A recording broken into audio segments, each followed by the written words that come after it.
எம்ஜிஆர் தொண்டர்களை உசுப்பேற்றி விட்டிருக்கிறார் விஜய். எம்ஜிஆர் தொண்டர்கள் விஜயை ஏற்றுக்கொள்ள மாட்டார்கள். ஏன்னா எம்ஜிஆர் கட்சி ஆள வேண்டும் என்று நினைப்பார்கள்.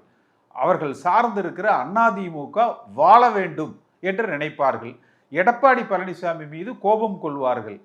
இந்த கட்சியை இன்னும் ஒன்றுபடுத்தி ஒற்றுமையாக வலிமையாக நடத்தியிருந்தால் இது போன்றவர்கள் இன்றைக்கு அதிமுகவை விமர்சிக்கிற உலகமகா ஊழல் கட்சி என்று விமர்சிக்கிற ஒரு நிலை ஏற்பட்டிருக்காது.